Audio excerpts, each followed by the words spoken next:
Good afternoon and welcome to Lunchtime Live with Sharon Galluzzo. So glad you could join me today. And as always, I'm just going to talk for a couple of minutes and allow people enough time to pop in. See if I can straighten this up a little. Hey there. Today is Tuesday, and Tuesday is the day that I always jump on live and have a little conversation with you. If you saw last week's live, I did a teaser for this week, and you might notice that I'm by myself. I'll talk about that in a second. So, again, today's Tuesday. This is Lunchtime Live with Sharon Galluzzo. Today's topic is dealing with disappointment. So hope that you have grabbed some lunch and you're sitting in front of your computer. Don't forget to type make comments. Anything that you do will pop up and I can see it on my computer. I'll be able to acknowledge anything that you say during the live presentation. If you watch this later and you see something that you want to comment on, please do. This video will go on my Facebook feed and it will be there as long as Facebook keeps it up, so that you can go back and check it out and you can make any comments there and I'll respond to that as well whenever you go in there. So today's topic is dealing with disappointment. So last week I was so excited to tell you that I was going to have my very first guest on Facebook Live. My friend William Dickinson was going to be here. We had talked about topics. We were all excited. And then he got sick. So because he is his business, so he does everything in his business. He's a massage therapist. So when he's sick, there's no one to do his work. So he had to reschedule all of his clients, and so we have rescheduled him for December 13th, I believe, is the date. So he will be joining us, just not today. And thinking about the fact that I was really looking forward to William being here, that's what helped me come up with the topic for today's Facebook Live, or Lunchtime Live. And that's disappointment. I'm disappointed that William isn't here today. But I'm also able to, pick myself up and go on and do a presentation, and it's fine. No problem that he's not here. It was just a little blip. It was a disappointment because I was really looking forward to it. But it wasn't something that's going to stop me in my tracks and keep me from moving forward. I'm sure that everyone realizes that there was an election in the United States last week, and there is a lot of disappointment going on in our society right now. There are a lot of people that were happy with the results, and there are a lot of people that were not happy with the results. So that is a different kind of disappointment that they are dealing with. In our businesses, we have disappointments all along the way. And I just wanted to discuss today disappointments and how they affect us, because a lot of times you'll hear people say, oh, well, just pick yourself up and, put on your big girl panties and keep going and just pull yourself up by your bootstraps and keep moving forward. And sometimes that's easier said than done. Sometimes it's simple and you just move on. But sometimes it affects us more profoundly than we even want to acknowledge. But I think it's very, very important to acknowledge disappointment, understand what it's doing to us and how it's affecting us personally in their relationships, in our business relationships, in our business, moving our businesses forward or backwards or stagnating them. So we need to really be aware of disappointment and how it's affecting us in our businesses. So that's why I wanted to talk about that today. Not specifically about anything political, of course, but to talk about the disappointment and how it can derail us and it can challenge us. So sometimes our disappointments, like I said, with the disappointment with William not being here, I am very disappointed, but it is kind of a small one. It was kind of something I was looking forward to. It was a special cherry on top kind of event. So the fact that it doesn't happen doesn't stop me from moving forward, doesn't derail me, doesn't do anything other than, make me feel a little bit like, oh gosh, I really wanted that to happen. So there are a lot of things that happen in our businesses that are like that. Oh, I really wanted to be the first one in line to get the new technology, and I was 100th, or little things like that they don't really deeply impact us. So those things we are able to step up and just move forward. And what's interesting about disappointment is that it's different for different people. I use that as an example of something that I wouldn't find profoundly disappointing if I wasn't first in line to get a new technology. There are people for whom that would be very profound. It might even be to the point of debilitating for them. So I am not downplaying anybody's disappointment for their individual feelings about it. That would be something that for me I wouldn't be too disappointed about. I would be disappointed, but it wouldn't stop me. So I am in no way characterizing any particular disappointment in any particular fashion, because we all feel things uniquely and we all feel things individually, and we need to honor and acknowledge what we're going through in the place that we are. Someone else might look at you and go, really? That's what's bothering you? Are you kidding me? That's ridiculous. It's not for other people to determine how we feel. It's for us to determine how we feel and then proceed according to that reality for us. So some disappointments, like I said, small, don't really do much to us. Sometimes we run into a disappointment, a challenge that actually derails us. And I really like the imagery of a train derailing. Not that I like the imagery of a train derailing, but when a train derails, a train is designed to move on tracks. The wheels lock onto the track, so that when it is moving properly, it is always where it needs to be.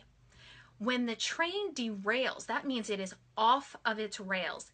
It's not like when a car goes off the road and all you have to do is turn the wheel and you can get back on the road. A derailment means that it is physically moved from the place it was supposed to be and is now in a physical place it is not supposed to be. And you can't just turn the wheel and get back on. So you have to have some kind of outside equipment to lift the train, physically get that train from where it's not supposed to be back on those tracks to where it is supposed to be. So it's not a simple thing. There's a lot of work that has to go into putting that train back on the tracks. So when we hit something that derails us, that takes us physically from the place we want to be, from the place we should be, the place we're moving direct to a physically different place, that's a big deal. We really need to work through what is going on for us that is taking us from the place we want to be, the place we're moving, to a physically different place. So whenever this happens, it's really important to recognize what's going on. Acknowledge what you're feeling. Don't just sweep it under the rug. Don't just go, oh, well, I shouldn't be this upset about this. If it's upsetting you, if it's taking you out of the place that you need to be, you have to acknowledge it. You have to give yourself an opportunity to feel whatever you are feeling. Give yourself a day or 2 days, or it might be something significant and you're going to need to give yourself more time. But acknowledge that that is a place that you need to recover from, that you need to be physically put back into the place you should be. So give yourself the opportunity to feel the things that you need to feel. So many times other people tell us, oh, that's not a big deal, or you're not, why are you doing that? Or we have that stoic upbringing. This shouldn't bother me. Or I don't understand, so since I don't understand, I shouldn't be bothered by it. If you're bothered by it, acknowledge it. feel it. Give yourself the opportunity to process through everything that's happening for you. And then once you give yourself time to, it's a disappointment, you need to kind of mourn it. You need to kind of say, this was what I pictured in my head. This was my expectation, and that has been shattered. I can't have that thing right in this moment. Doesn't mean you might not get back to it another time, but in this moment, this is the thing that I cannot have. This is the expectation that is completely unmet.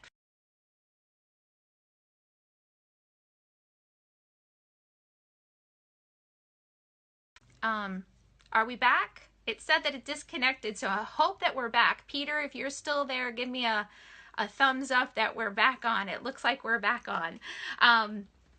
But sometimes you can get back. You can get back to where you need to be. But in order to do that, you're not just going to go one day, okay, now I'm back on track. You have been physically moved from where you're supposed to be, physically somewhere else. You are probably going to need some kind of a plan. It doesn't have to be an elaborate plan. It doesn't have to be written down. It doesn't have to be researched for weeks. But you need to actually step out the things that you need to do to get you from over here off the tracks back onto the tracks where you need to be. So think about that and make sure that you are planning moving forward. Now, sometimes it's not something that you can do by yourself. You might need help in getting yourself back to where you want to be. You might find that, you know what? Because of that disappointment, because of that roadblock, because of the derailment that I experienced, I'm not sure that this is exactly the direction I should be going. Perhaps I need to be going this direction. So sometimes those derailments can redirect us. Just be aware and cognizant that that redirection is where you really want to go. Because sometimes disappointments are good things. They show us something that we didn't see originally. So if we change direction, just be sure that that's the direction that you actually do want to go.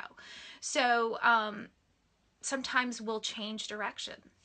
Sometimes the disappointments can be so profound that we just stop doing whatever that is. We are no longer going to be on these tracks at all. We're not going to go this way. We're just going to completely turn around and we're going to do something else, or we're not going to do anything at all. Sometimes that's the right choice. Sometimes we are in a place where, you know what, I've gone as far as I can go with this thing and now I need to stop. Just be sure, especially when you're talking about a business, that that is actually what you really want to do for the long term.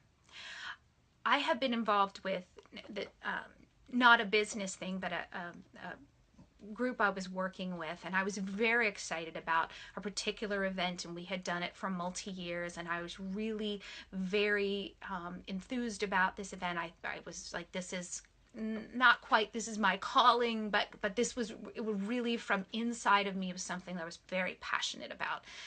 And then one day the leadership of the organization was just like, yeah, we're not going to be doing that anymore. We're going to be going a different direction. And while it wasn't a business, it was a very profound disappointment for me. And it made me stop and, sort of reconsider, what was it that was happening in this thing? Did I really want to continue doing this thing? And then the disappointments kind of, just sort of, then another thing happened, and then another thing happened, and then I just gradually stepped back and stepped back and stepped back, and eventually stopped. Because for me, I was no longer, that disappointment actually disconnected me from that particular group. It pulled me away in such a way that I wasn't able to reconnect the way I had connected before. And this honestly was a number of years ago. I just wanted to bring it up as an example of ways that those disappointments can come in and pull us away from what we're doing and why we're doing it. Now, I know a lot of people will say whenever something is disappointing or when you get discouraged or when you're feeling overwhelmed, reconnect with your why. Why are you doing what you're doing? And I think that's a really great tool.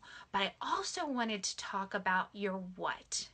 What are you getting from doing whatever you're doing? What are you getting from your business? What is it that is feeding you? You're doing it for a why. A why is sort of outwards, but what is it that is connected to you whenever you are doing something, your business or your passion or whatever you're doing? Because your what can get you back on track as well. I was at an event recently, and I heard someone giving a speech. It was Hey Art. It was an award ceremony, and the person had gotten an award. It was for a long-term service to this particular organization. And in his acceptance speech, he very eloquently spoke about, whenever you're involved with an organization for a long period of time, sometimes you can get discouraged, you can get overwhelmed, you can forget why you're doing what you're doing.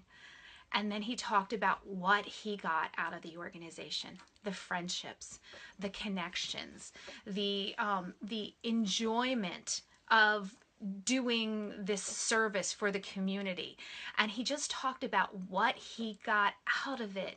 And it really helped to put me in a place of, oh, yes, it's sometimes not just the why, but the what. So what is it that your business is giving back to you? And that can be money. That can be, it's supporting my family. It can be, I'm enjoying it because I love the work. It can be whatever it is. It's not just what you're giving out, but what are you giving back? What is that business giving to you? What is that service? What is that, what you're doing? How is that coming back to you and building you up and helping to push you to a new level and make you proud of your business and keep you going? So whenever you have disappointments, remember not just your why are you doing it? Why are you giving your gifts to the world? What is it that you want to change and do better and make better in your world? But what are you getting back for it? And it's not a selfish question. It's not about, some people are like, well, I just don't want to, I just don't want people to think that I'm, that I'm trying to sell them something. I want them to think that I want them to understand I want to help them. But if you're in business, you got to get paid. That's part of being in business. So, the what can be, I'm getting paid. I'm able to support my family. I'm able to X because I'm doing this business. So, disappointment, unfortunately, is part of life. I know whenever our kids are young, we want to help shield them from disappointments. We want them to have happy childhoods, and sometimes we think, well, if we can soften the blow. But at some point we recognize that they're not going to go out into a soft and fluffy world. They're going to go out to a hard and harsh world that's going to disappoint them, possibly on a daily basis, certainly at least once a month. So we need to help them understand that disappointment is part of life. Disappointment is part of business. Disappointment is something that we have to live with. So I encourage you in your businesses, if it's something that's just something that you can just pull up your bootstraps and move forward, awesome. If it's something that's taking you off your tracks and derailing you and stopping you, remember to honor yourself. Go ahead and acknowledge what's going on for you. Feel what you need to feel.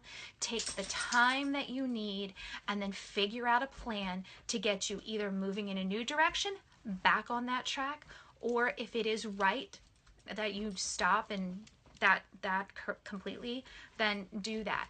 But make sure that everything that you're doing when you're I don't know if you can hear my dog. When you're moving in that direction, that it's thoughtful and that you've really considered everything before you decide, you know what, I'm just gonna stop. I hope you had a good lunch. It said it was reconnecting again. So thanks. I will see you next Tuesday. Oh, and don't forget, Legendary Business from Rats to Riches is available on Amazon. You can go in and Google it. It would be written the right way, not backwards. But this is the book cover.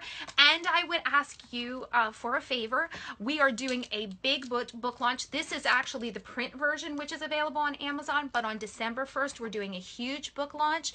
You'll be able to get the digital version for 99 cents. And I would just ask if you would not mind, if you would like to buy it for 99 cents. I would love that.